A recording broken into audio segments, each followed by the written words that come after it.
página de abertura. Do livro Vinha de Luz, psicografado por Francisco Cândido Xavier, pelo Espírito Emmanuel. Número da mensagem 103. Título: Perante a multidão. E outros, zombando, diziam: estão cheios de mosto. Atos 2:13. A lição colhida pelos discípulos de Jesus no Pentecostes ainda é um símbolo vivo para todos os aprendizes do Evangelho diante da multidão. A revelação da vida eterna continua em todas as direções. Aquele som, como de um vento veemente e impetuoso, e aquelas línguas de fogo a que se refere a descrição apostólica, descem até hoje sobre os continuadores do Cristo, entre os filhos de todas as nações. As expressões do Pentecostes dilatam-se em todos os países, embora as vibrações antagônicas das trevas. Todavia, para milhares de ouvintes e observadores, apenas funcionam alguns raros apóstolos encarregados de preservarem a divina luz. Realmente são inumeráveis aqueles que, consciente ou inconscientemente, recebem os benefícios da celeste revelação. Entretanto, não são poucos os zombadores de todos os tempos, dispostos à irreverência e à ironia diante da verdade. Para esses, os leais seguidores do Mestre estão embriagados e loucos. Não compreendem a humildade que se consagra ao bem, a fraternidade que dá sem exigências descabidas, e a fé que confia sempre, não obstante as tempestades.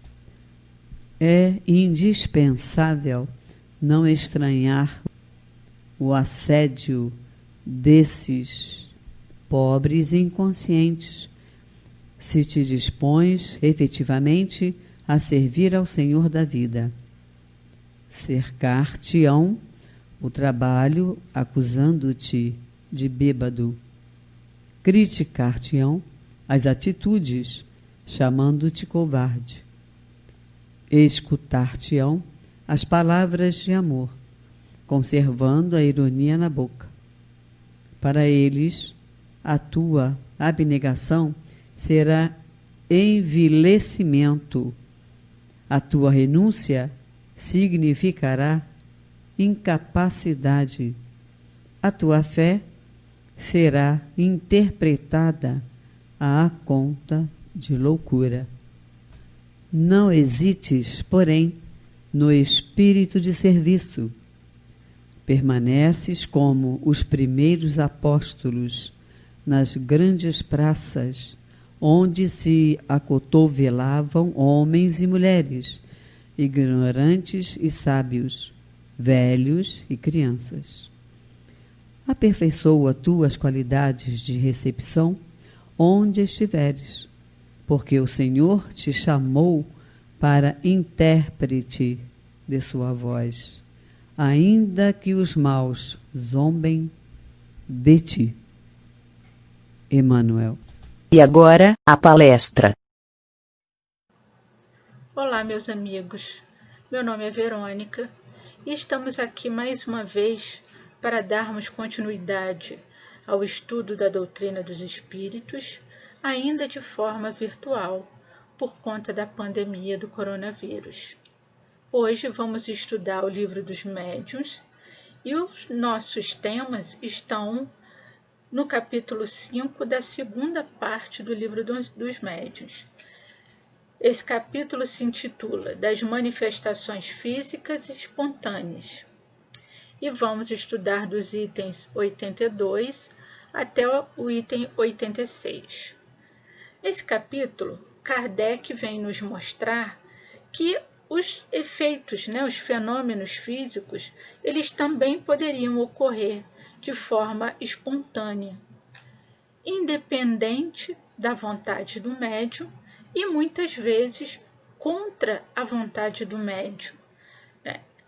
E isso levanta uma suposição de que esses fenômenos muitas vezes fossem causados por uma ilusão, um excesso de excitação emocional pelas ideias espíritas, provocando as manifestações, os fenômenos. Para reforçar a ideia de que o fenômeno físico, que a manifestação física era real, causada por um agente inteligente, que não o médium, era necessário que características fossem definidas e observadas desses fenômenos. E o que era interessante era que esses fenômenos ocorriam muitas vezes com pessoas que desconheciam a doutrina dos espíritos, que não tinham ideia do que era o espiritismo, as ideias espíritas, e que muitas vezes sofriam ou permitiam que os ruídos ocorressem, em momentos em que elas estavam completamente desligadas de qualquer fenômeno. Então, os fenômenos, os ruídos, as pancadas pegavam as pessoas de surpresa. E muitas vezes essas pessoas sem nenhum conhecimento espírita. Partindo daí, nós podemos reforçar esse conhecimento de que o ruído e a pancada seriam promovidos por uma figura inteligente, fora da ação do próprio médium, e assim a gente minimizando ou diminuindo o risco de que o fenômeno físico espontâneo seria uma fraude. Kardec se preocupa muito com essa veracidade da manifestação física, da manifestação mediúnica. E ele segue dizendo o seguinte: tais fenômenos, ou seja, os fenômenos físicos espontâneos, a que se poderia dar o nome de espiritismo prático natural, que seriam os nossos fenômenos de efeitos físicos, são muito importantes por não permitirem a suspeita de conivência. Então, era muito importante que fossem observadas características, que fossem verificados cuidadosamente as circunstâncias do momento em que ocorreu o fenômeno, o ruído, a pancada, para que se afastasse esse risco de uma fraude, de haver participação do médium ou das pessoas presentes provocando ruído para que desmerecesse o conhecimento da doutrina relacionada aos fenômenos físicos. Então, para afastar o risco de ilusão e de fraude, Kardec solicitava a todos os médiuns, a todas aquelas pessoas que estivessem participando de uma reunião em que houvesse fenômenos físicos espontâneos, que se observassem cuidadosamente a situação. E ele começa a nos falar aqui especificamente sobre os ruídos e as pancadas. Os ruídos e as pancadas são as manifestações mais frequentes e mais simples por isso, poderiam ser provocadas por pessoas com intenções de causar um desmerecimento da própria doutrina. Na época de Kardec, muitas pessoas tentaram desmoralizar, né, o estudo de Kardec e das outras pessoas, né, da época, que junto com Kardec pesquisavam sobre o fenômeno físico. Então, para que consigamos entender e perceber a importância desse fenômeno, era muito importante que se observasse cada detalhe para se afastar, né, causas simples e naturais que pudessem provocar ruídos e pancadas. Por exemplo, né, o barulho do vento, né, o silvo que o vento pode fazer, o barulho de animais que fazem ruído, que passam correndo, que provocariam a mobilização de panos, cortinas, né? Insetos. Então, era muito importante que fossem descartadas causas materiais simples no ambiente, para que nós realmente tivéssemos a certeza que o fenômeno, o ruído e a pancada estivessem sendo provocadas por um espírito, né? Para isso, Kardec nos relata que esses ruídos espíritas, eles apresentariam caráter especial. E quais seriam, né, esses caracteres especiais, né, essas características? Os ruídos, eles teriam uma intensidade, um timbre muito variado, ou seja, eram ruídos que poderiam ser repetidos, mas com sons fortes, fracos, sem uma regularidade, como, por exemplo, o ruído, o barulho do tic-tac de um relógio, de uma crepitação de fogo ou o estalar de uma madeira, que são ruídos constantes, iguais, né? As pancadas e os ruídos provocados pelos espíritos, eles não têm essa regularidade, ou seja, as pancadas aconteciam em lugares diferentes no mesmo ambiente, horas mais forte, horas mais fraco, né? Pancadas que eles chamam de pancadas secas, né? Um som surdo, muitas vezes muito intenso, outras vezes bem discretos.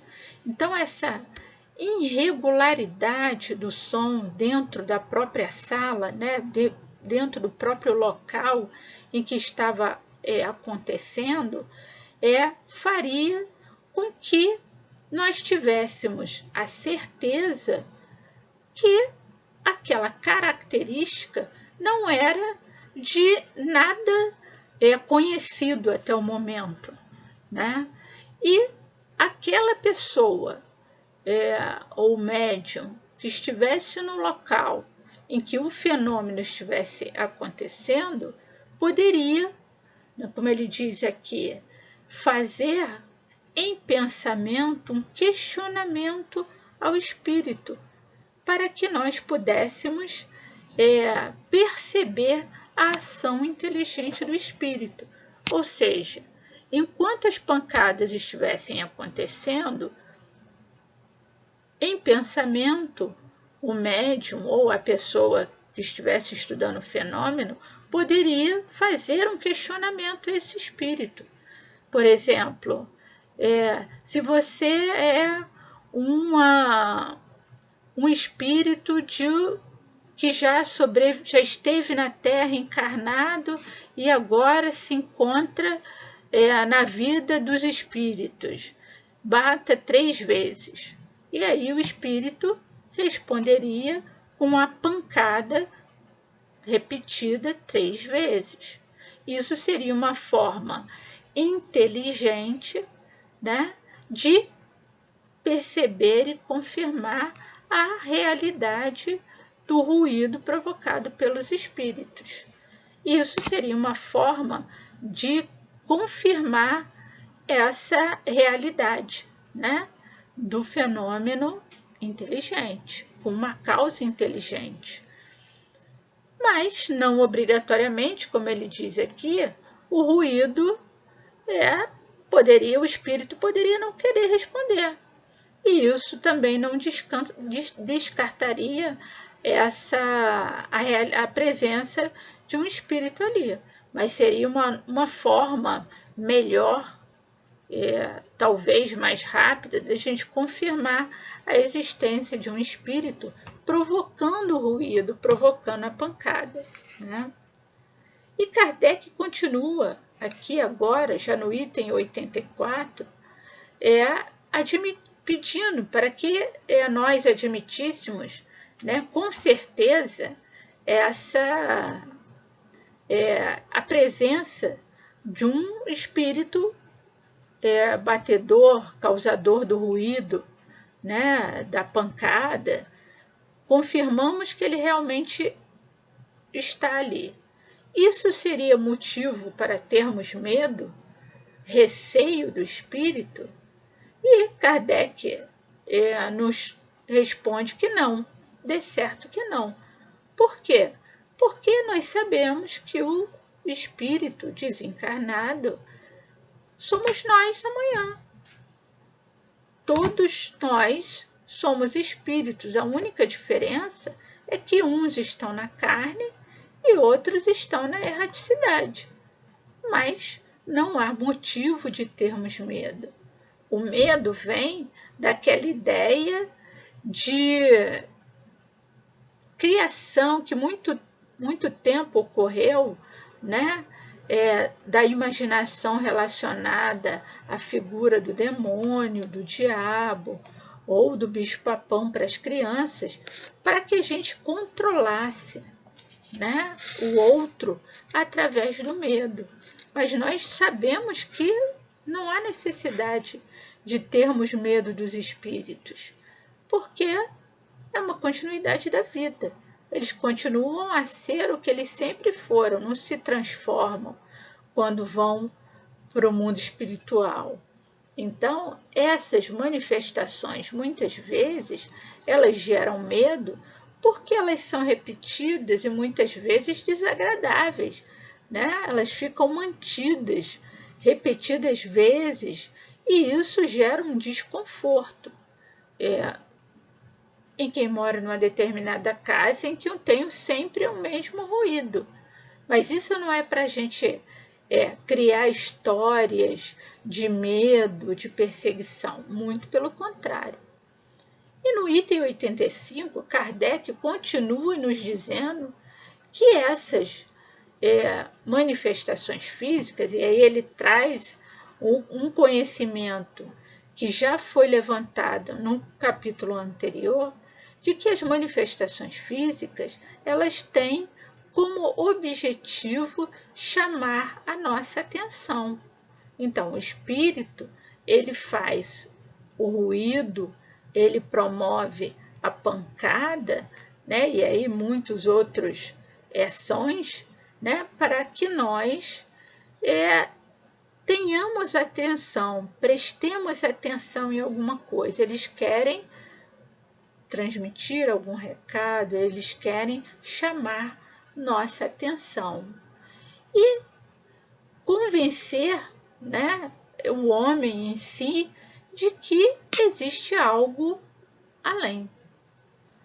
Mas muitas vezes a gente sabe que os espíritos superiores, eles não se responsabilizam por esses ruídos, não são eles que provocam os ruídos, porque os espíritos superiores, eles têm tarefas maiores. Então, para fazer o ruído, para promover as pancadas, os espíritos encarregados são os espíritos inferiores.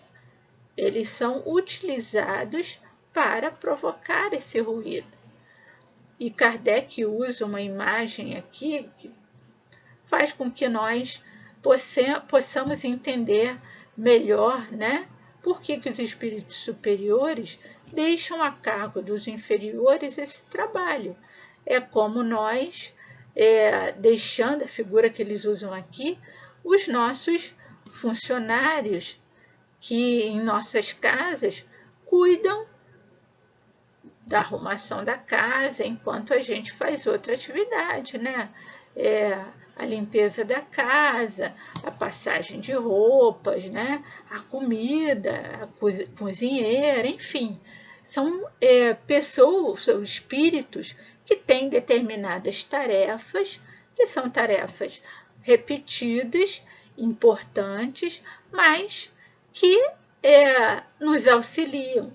É como se eles auxiliassem os espíritos superiores nessa nossa necessidade de sermos chamados à atenção. E no item 86, Kardec ele coloca duas histórias, né, dois relatos, um é pessoal dele e outro de um amigo, para exemplificar esse ruído, né, esse trabalho de promover os ruídos e as pancadas. E ele conta que no início dos estudos dele sobre o espiritismo, estando numa determinada noite, ele começou a ouvir um ruído, uma batida, que ficou uma pancada durante 4 horas consecutivas. Então, o espírito, né, esse ruído, ficou lá sendo provocado durante 4 horas seguidas. Um ruído que o incomodou, mas não tinha o que fazer. Kardec procurou esse que ele chama de excelente médium escrevente, e durante, né, a atividade com esse médium escrevente, ele questionou ao espírito que estava respondendo as perguntas qual o motivo daquele 4 horas de pancada enquanto ele estava estudando espiritismo. E aí, o espírito que estava respondendo, né, esse médium, disse que quem estava provocando o barulho era um espírito familiar dele, que ele podia fazer a pergunta direta para esse espírito.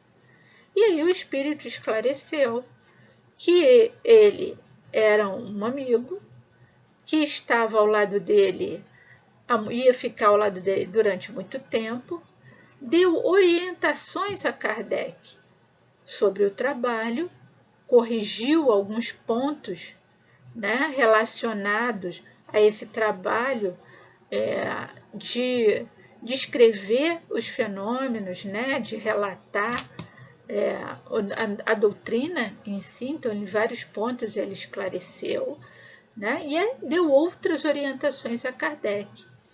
E passou a trabalhar ao lado de Kardec durante todo um período em que ele esteve, né, na sua vida diária, né, estudando a doutrina espírita.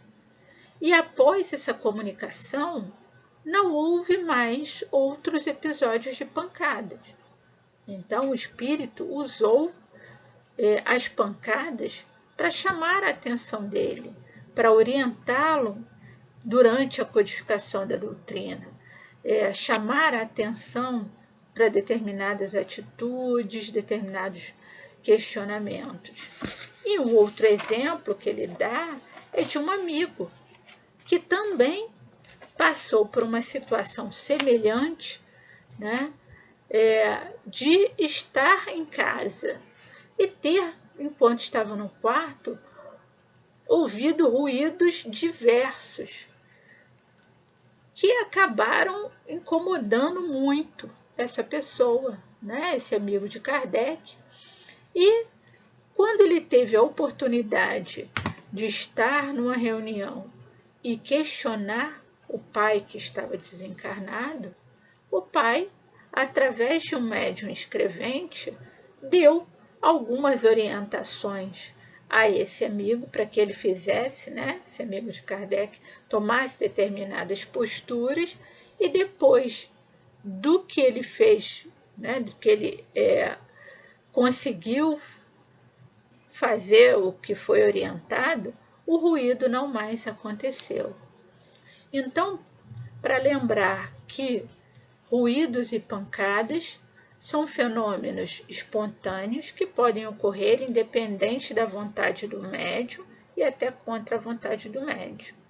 Que existem formas de descartarmos a fraude, observando a situação em que ocorre e observando o tipo de ruído, a forma, né? Existem maneiras de afastarmos esse risco de ser uma criação da mente de alguém, né, da mente do médium, tomando cuidados, esses cuidados que Kardec abordou aqui nos nossos itens.